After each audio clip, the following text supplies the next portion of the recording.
Bonjour à toutes et à tous et bienvenue à ce live spécial rapport NFP Yoav Nizar. Très heureux de vous retrouver donc en ce vendredi 1er septembre 2017. Et oui, donc nous sommes le premier vendredi du mois. Et le premier vendredi du mois, ce sont les chiffres de l'emploi aux États-Unis, statistiques qui provoquent le plus de volatilité sur les marchés. Alors en effet, pour ce live spécial, on prend l'antenne un peu plus tôt sur un autre lien d'ailleurs d'inscription. Donc je vous remercie d'être nombreux et présents sur ce lien. Alors avant de débuter ce webinaire, je vous laisse bien sûr prendre connaissance de l'avertissement lié au risque de trading et je vous rappelle également que vous disposez du chat pour réagir, laisser vos commentaires, poser vos questions et n'hésitez pas donc à me dire ce que vous pensez justement des actifs dont nous allons parler aujourd'hui. Alors, le trading avec effet de levier amplifie toujours les gains et les pertes. Un compte risque limité présente un risque de perte du capital investi. L'investissement sur compte titre présente un risque de perte en capital. IG fournit exclusivement un service d'exécution d'ordre. Cette présentation est donnée à titre indicatif et ne saurait être considérée comme un conseil ou une recommandation. Alors n'hésitez pas, je vous prie à me confirmer que le son et l'image fonctionne bien. De mon côté, tout va pour le mieux. Et bonjour à tous, vous venez de tous ceux qui venaient de me rejoindre, à tous ceux qui viennent de me rejoindre donc sur le chat, n'hésitez pas, donc réagissez, confirmez-moi s'il vous plaît que le son et l'image fonctionnent bien. Alors, un coup d'œil sur le calendrier macroéconomique et merci à Michel donc qui me confirme que tout fonctionne parfaitement. Alors, comme j'expliquais donc, le calendrier macroéconomique, simplement pour revenir sur les enjeux de ce rapport NFP, donc le consensus s'attend à 180 000 créations d'emplois non agricoles au mois d'août. Je rappelle que le mois dernier, nous l'avions suivi ensemble, il me semble, non pardon, c'était avec Valentin, il y a eu un fort très favorable en rapport NFP puisqu'il y a eu 209 000 créations d'emplois non agricoles, ce qui était largement également supérieur aux attentes du consensus.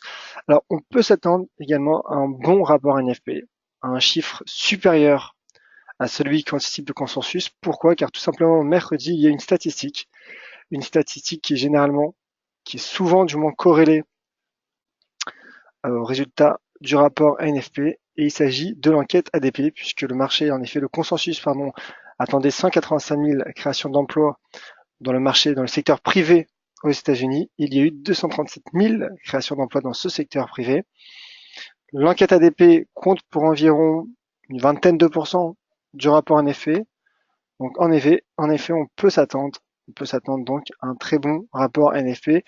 Le résultat sera publié dans maintenant 9 minutes. Par ailleurs, il y aura d'autres statistiques importantes. Le taux de chômage qui est attendu stable à 4,3%, le taux de chômage qui est quasiment à son plus bas historique quasiment.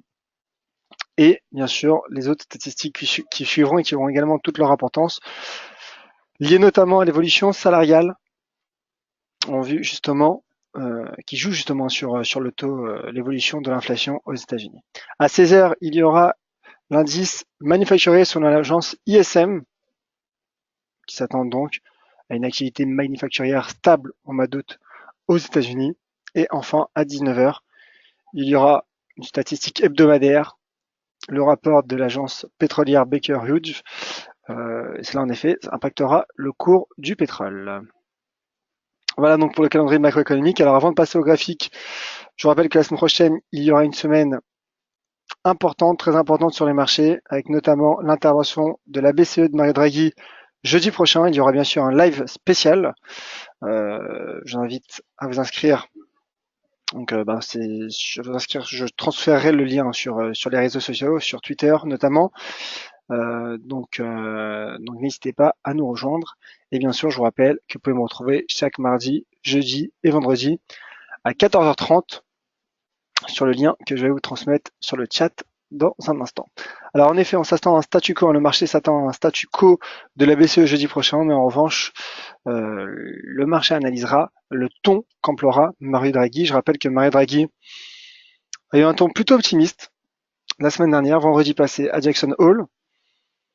Optimiste notamment sur la reprise de l'inflation en zone euro, ce qui pourrait être bon signe en vue finalement de l'adoption d'une mesure non accommodante pour un tour de vis monétaire donc de la BCE dans les mois à venir. Donc en effet, je pense qu'on en saura plus jeudi avec donc cette intervention d'Omer Draghi à 14h30 et bien sûr vous la suivrez en notre compagnie. Alors passons au graphique. Et bien sûr, il y aura d'autres statistiques importantes, notamment en Australie, puisqu'il y aura donc l'intervention de la banque australienne, de la RBA.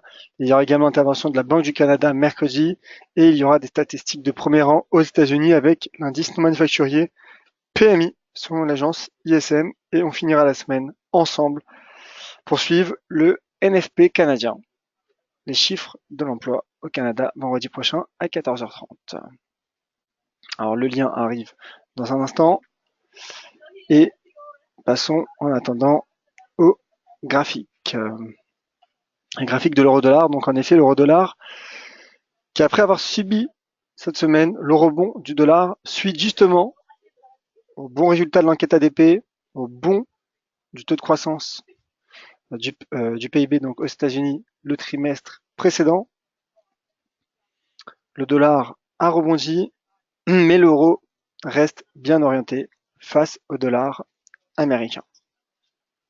Donc en effet, malgré la cassure de ce premier support qui joue un rôle de résistance proche des 1,19 d'ailleurs, sur les 1,1890 $, l'euro-dollar a rebondi parfaitement en données 4 heures, hier justement, en milieu de journée, en effectuant une piercing line, c'est-à-dire qu'en terminologie japonaise, il s'agit d'une ligne pénétrante,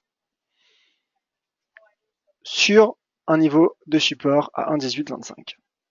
Je rappelle que la ligne pénétrante est une figure de retournement à la hausse qui prend forme. Et en effet, l'analyse technique paraît cohérente, même parfaite, j'ai envie de dire, car quasiment au point près, le marché effectue son plus bas. Il forme cette configuration de retournement haussière, effectue un pullback sous les 1,1890 et repart à la hausse. Donc, ma cible en swing trading, avant le rapport NFP, bien sûr. Le rapport NFP pourrait tout remettre en cause, mais en tout cas, avant ce rapport NFP, 1,2035 $. En swing trading. Je le mets en rouge pour que ce soit clair. Alors, voici. Et 1,2035 $, donc ma cible. N'hésitez pas à me dire sur le chat ce que vous en pensez, hein, justement. Si cette stratégie vous paraît cohérente ou non. En tout cas, le potentiel sur l'euro-dollar me paraît haussier, que ce soit à moyen ou long terme. Sur du moyen terme, hein, comme vous voyez, l'euro-dollar fluctue à l'intérieur d'un canal ascendant. Et malgré finalement ce doji pierre tombale qui a provoqué donc ce repli de l'euro-dollar en ce milieu de semaine, l'euro-dollar, comme vous le voyez, rebondit parfaitement sur ce seuil d'inversion de polarité à 1,1890, également visible en données journalières. Ce qui montre l'importance de ce seuil qui soutient pour le moment les marchés. Y aura-t-il une cassure avec le regain de volatilité dans maintenant 4 minutes? On aura la réponse dans quelques instants. Alors voilà pour le dollar. Un mot également sur les indices boursiers. On va parler du CAC qui tient donc son support, qui a tenu son support à 5045 suite à ce marteau inversé, figure de retournement. Donc d'où l'importance finalement de bien connaître les patterns en analyse technique, de bien connaître les configurations de retournement, de continuation. Le marché a atteint sa première résistance à 5140 points. En cas de franchissement, prochaine cible de moyen terme, 5240 points. Le DAX, désormais, sans que les marchés sont à l'arrêt, ils attendent maintenant, ils n'attendent plus que le rapport NFP. Le DAX qui rebondit également sur un support à 11 920 points, mais qui ne parvient pas encore à franchir et à sortir par le haut de ce canal baissier. Y arrivera-t-il peut-être avec un bon rapport NFP réponse dans 3 minutes? Le risque serait bien sûr un échec sous cette partie supérieure de ce canal et qui verrait donc une cassure de ce support à 11 920 points. Ce serait un risque baissier, mais pour le moment, le DAX tente de rebondir. Et d'ailleurs, en cas de franchissement des 12 000 de ce point haut, donc très exactement à 12 300 points, le DAX validerait et enclencherait un double bottom. Une configuration justement, une figure de retournement sous la forme d'un double creux qui pourrait donc conduire le DAX jusque les 12 600 points à moyen terme. Voilà donc pour l'indice allemand. Un mot peut-être sur les matières premières avec le cours de l'once d'or qui sera également impacté. Je rappelle que l'once d'or est certes une valeur refuge, mais est également inversement corrélée à l'évolution du dollar américain. L'once d'or qui a rebondi sur les 1300 dollars, au dollar près quasiment, puisque l'once d'or a effectué un plus bas à quasiment 1298 dollars, et rebondit immédiatement et repart à la hausse, bien que le cours de l'once d'or peine à effectuer un niveau plus haut donc de quasiment 9 mois depuis en tout cas l'élection et la victoire de Donald Trump. Donc l'once d'or reste bien orientée depuis la semaine passée et donc depuis le franchissement de ces 1300 dollars. Voici mon graphique weekly. Il y avait une zone de résistance entre 1295 et 1300 dollars qui joue désormais un rôle de support. Alors un coup d'œil sur le calendrier macroéconomique. Les chiffres ne sont pas encore tombés, moins d'une minute. Je rappelle que le consensus s'attend à 180 000 créations d'emplois. On repasse sur l'euro-dollar. Alors, pardon, l'euro-dollar. Pendant que les chiffres sont en train d'apparaître quasiment, on va mettre notre graphique en 5 minutes pour constater la volatilité. Oula, il y a un bond. Et donc, visiblement, alors, le taux de chômage qui augmente à 4,4%. 4,4% et le NFP qui est donc ressorti. Alors, visiblement, il est mauvais puisque l'euro-dollar bondit. Alors, le taux de chômage augmente, 156 000 créations d'emplois. C'est nettement inférieur à ce qu'attendait le consensus et malgré un bon résultat de l'enquête ADP mercredi, vous voyez, il y a une corrélation mais qui n'est pas parfaite également sur les statistiques et donc décevant rapport NFP qui impacte le dollar américain et donc l'euro-dollar bondit comme vous le voyez avec cette bougie en 5 minutes et puis l'euro-dollar qui progresse. Alors attention au mouvement correctif et aux prises des bénéfices avec notamment donc cette forte volatilité, mais en tout cas l'euro-dollar bondit et c'est de bon signe donc pour c'est de bon augure pour notre stratégie haussière sur le taux de change euro-dollar. Ouais. Donc l'euro-dollar qui s'envole littéralement, comme vous le voyez en bougie 4 heures et qui n'a peut-être pas terminé sa progression et donc qui pourrait atteindre aujourd'hui même notre objectif à 1,2035 dollars. Le dollar qui est vendu, le dollar agressivement vendu, première réaction du moins baissière pour le dollar américain, ensuite à cette décevante statistique majeure donc aux États-Unis. 156 000 créations d'emplois non agricoles au mois d'août, le consensus on attendait 180 000, c'est donc nettement inférieur. Alors je regarde en même temps l'évolution salariale qui a progressé de 2,5%. C'est également inférieur à ce qu'attendait le consensus, à 2,6%. Donc, en termes de statistiques également salariales, c'est mauvais pour le dollar américain. Et donc, le dollar américain, qui, je répète, est vendu première réaction baissière. Et donc, bien sûr, je maintiens plus que jamais ma cible à 1,2035 dollars américains sur le taux de change euro-dollar. Alors, on va passer au cours de l'once d'or également, qui est suivi, le cours de l'once d'or. Actif important qui intéresse beaucoup d'ailleurs le marché, 8 onces d'or, effectue donc un nouveau plus haut mensuel et donc un nouveau plus haut depuis la victoire de Donald Trump. On en parlait il y a quelques instants et vous voyez comme quoi la forte volatilité due à ce rapport NFP peut aider à franchir des niveaux de résistance et donc le cours de l'once d'or se rapproche de notre cible de moyen terme à 1339 dollars américains. Un mot sur les paires majeures, le GBP-USD qui j'imagine est haussier, c'est logique, qui franchit donc les 1,30 dollars quasiment, qui ne franchit pas encore les 1,30 dollars, mais qui y travaille, qui envisage sérieusement. Le GBP-USD donc qui tente de repartir à la hausse avec notamment une épaule tête-épaule inversée, donc configuration intéressante qui pourrait conduire le taux de change GBP/USD sur des plus hauts et pourquoi pas sur les 1,31 si le mouvement se poursuit. Alors c'est vrai qu'il est assez difficile de se projeter car le mouvement est plutôt stable sur du moyen terme et à long terme le mouvement est latéral lorsqu'on prend un peu de recul et d'autant plus après une statistique telle que le rapport NFP, on sait qu'il y a, comme je l'ai expliqué souvent, des mouvements correctifs. Donc on peut s'attendre à un retracement dans les prochaines minutes, dans les prochaines heures. C'est la raison pour laquelle il faille rester prudent sur les marchés suite à ce genre de statistiques. L'USD Yen qui a peut-être, donc voilà, qui se replie donc après avoir atteint hier, qui n'a pas atteint d'ailleurs cette résistance à 110 922, graphique hebdomadaire pour mettre justement en évidence ce recul du taux de change USD Yen qui se maintient toutefois à l'intérieur de son range entre les 105,55 et les 113,88. Donc cette mauvaise statistique n'aboutit pas sur une cassure de ce support à 108,55. Donc de bonne augure pour l'USD Yen qui pourrait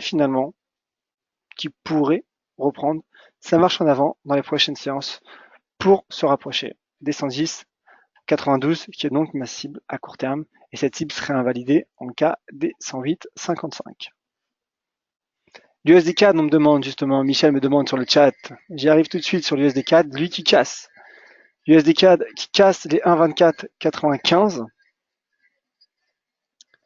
1,2495 qui est un niveau de support mensuel. Alors en effet, en données hebdomadaires, ça ne correspond pas à grand chose, mais mensuellement, il s'agit d'un niveau de support qui n'a pas été cassé hier avec la clôture mensuelle.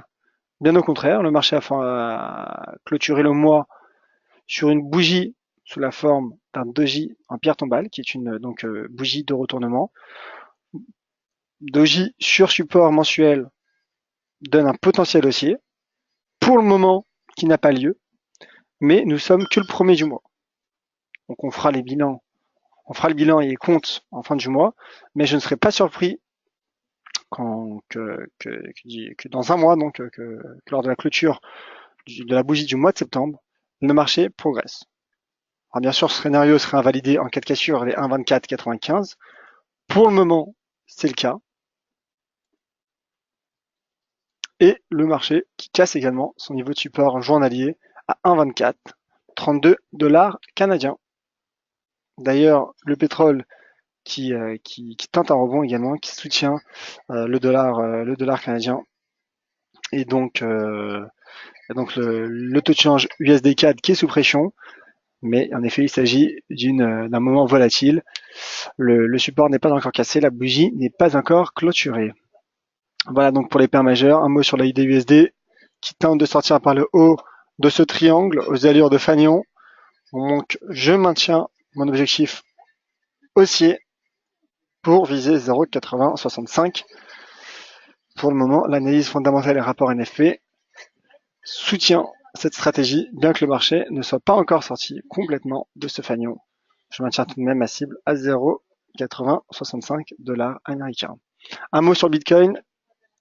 Bitcoin qui est coté également en dollars américains, qui effectue un nouveau plus haut et qui se rapproche un peu plus des 5000 $. Et oui, le Bitcoin qui profite également, qui semble tirer profit de ce repli du dollar américain, puisqu'en effet, maintenant, la valeur du Bitcoin désormais est plus attractive avec ce dollar affaibli. Et donc, objectif, bien sûr, à 5000 $ sur le cours du Bitcoin. Un mot sur Wall Street. Et ensuite, je passerai aux questions. Wall Street, donc, qui poursuit sa hausse suite à ce rebond. Il s'agit là, bien sûr, des prix du futur, du Dow Jones futur. Et le Dow Jones qui atteint notre première cible quasiment à 22 040 points. Donc, je reste haussier pour le Dow Jones, comme j'ai expliqué hier dans mon point de marché. Et deuxième cible à 22 180 points pour le principal indice de Wall Street, le S&P 500, qui a atteint c'est fait notre objectif à 2479 points. 2478 points. Donc Wall Street qui reste bien orienté. On peut s'attendre à un rejet tout de même, à un petit reflux du S&P 500 sous cette résistance à 2479. Mais je continue de croire un record à 2500 points à moyen terme sur le S&P 500. Alors bien sûr, sous résistance, le risque est bien sûr baissier, mais au vu finalement de la tendance haussière de long terme sur le S&P, on peut s'attendre à un nouveau plus haut. Et bien sûr, ce scénario, cette stratégie haussière serait relancée au franchissement des 2490 points, l'éventuel franchissement. Je pense qu'elle pourrait avoir lieu. En tout cas, ma cible se situe à 2500 points sur le S&P 500 à moyen et long terme. Alors bien sûr, entrer tout de suite en position, comme je dis souvent, ne permettrait pas d'optimiser son ratio R3, donc ne permettrait pas, a priori, donc de gérer son risque convenablement. Voilà pour ce tour d'horizon Forex, matières premières, crypto-monnaie et indices américains. Avant de nous quitter, je passe aux questions. Et Nicolas qui demande un mot sur l'euro GBP, qui n'est pas directement corrélé donc au rapport NFP. Comme vous le voyez d'ailleurs, peu de volatilité sur l'euro GBP. L'euro GBP qui reste bien orienté, qui toutefois s'est replié suite à ce doji, à ce pendu, pardon, qui a pris forme mardi dernier, il y a 3 jours donc. Le marché se replie, tente de former un support sur les 0,92 livres sterling. Attention toutefois au RSI. Attention au RSI, un donné journalière qui a cassé la borne 70. Certes, le RSI tente de repasser au-dessus sans de reprendre une direction haussière. Attention toutefois, je dirais au premier signal, alors cela ne veut pas dire que la baisse va se poursuivre, mais attention toutefois, il faudra surveiller ce ralentissement du momentum sur l'euro GBP. Pour le moment, le marché tente, comme je l'ai expliqué, de former un support sur les 0,92. Donc, je maintiens pour l'heure ma stratégie haussière sur l'euro GBP, bien que l'euro GBP baisse, comme vous le voyez, en direct. On analysera toute cette stratégie tout au long de la semaine prochaine. Donc, comme vous voyez, hein, l'euro GBP qui se dirige sur les 0,91 424, qui est tout simplement le point haut de la semaine du 10 octobre dernier. Donc, peut-être qu'un pullback aussi prendra forme. Pour le moment, à très court terme, comme vous le voyez, le risque est baissier. Et on analysera la clôture hebdomadaire pour voir si justement cette shooting star se confirme ou non. Alors, plus d'autres questions sur le chat. Merci à toutes et à tous d'avoir été présents pour ce live spécial NFP.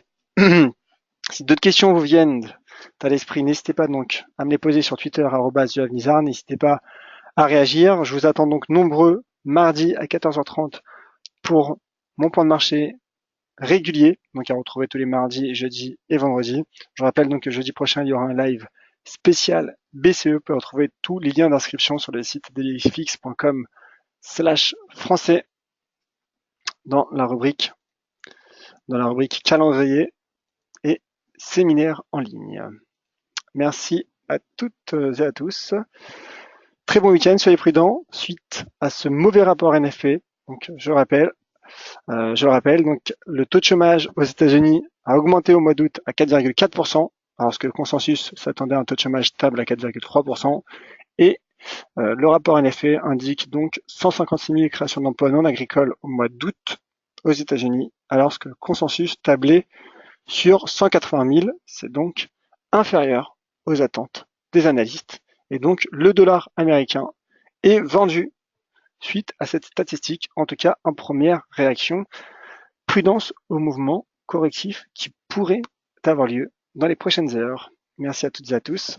Très bon week-end. C'était Yoav Nizar pour DailyFX France.